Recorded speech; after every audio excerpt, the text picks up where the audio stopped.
akong ipahiya sa lahat ng tao sa room. Dapat makabawas ko sa ang pag back office ni Agi. Dapat maka-answer ko. Ano sa sabi? Okay, go. Ma-explain ako. Hindi, maka-explain ako. Utarang-tarang. Lord, thank you! Nakasamutan ko.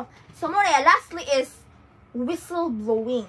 So, whistleblowing is a term used to define an employee's decision to disclose this information to an authority figure, boss, media, or government official. Whistleblowing leads to good and bad results. Let us first carefully consider the benefit that whistleblowing can lead to the end of unethical business practices. Whistleblowing mo raw dahil for example kanang na ay namoy kanang katupara ganiha ngadto kanang pa na nagawas nga stock di mo nagbana-bana na ka so ang bad result adto marag dili na si Jakadjo mo kuan jud inig kag pagawas adto. No, not really. Example, ikaw lahi po nga situation, lahi itong katangganiha, ipa-house to. Kaniyang situation is, kintay ako, magkatrabaho ta. Murag, ako tong, kumbaga ako tong ikaw, tong ganiha, katong ga inside trading ko. Kato, ikaw to, or ako. Sa imuhang pagtanaw kay, mali man dyan, dapat ani dyan isumbong. Mura na si Jag, mura na kanang bitong, ikaw may kanang murag imo bitong gilaglag. Imo gilaglag. Sumbong ko nimo. Ikaw sumbong adto sa yes, mura siya. Ang good result is maundang to, pero ang bad result is murag kamong duha murag magka-conflict nga na. Dili, lahi pa ng bad result. Unsa man? Basta ha. Asa man napit? Kana. Hindi mo pa dumang dumping toxic waste. Padding an expense report violating laws about hiring and firing. Ano sabi bad result ni Zah? Ano ba adto? Ano sa may result sa whistleblowing? Nga parang nakamag-good naman na. Whistleblowing.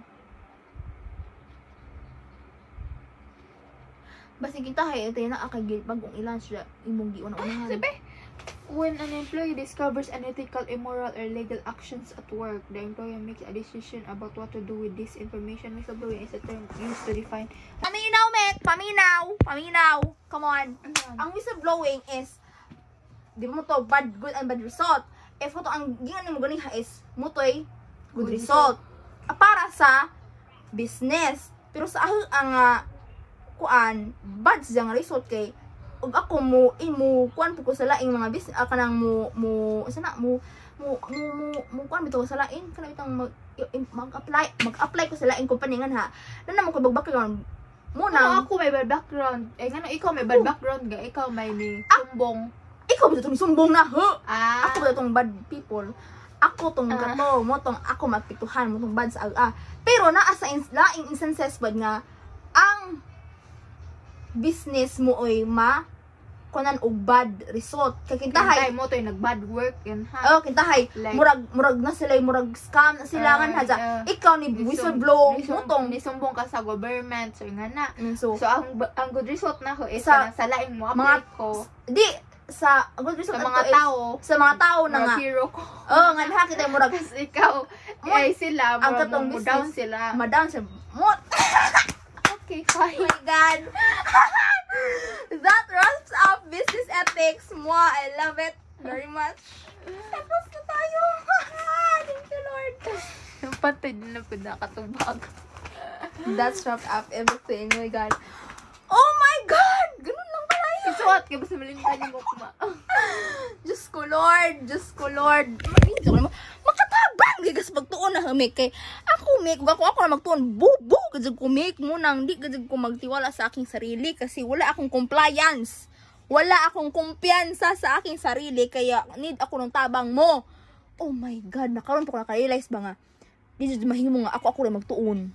Bisa makain ko nga masay sa magtuon ikaw sa kay hilom kanang ikaw rangan ha makakang edis mo pero mas nice na itaw nga imong kauban magtuon kay bubo man ka basta magod og group study oy bursa di makalid po na sa cellphone ra na di ba ka nang ikaw mo mag-classmate ba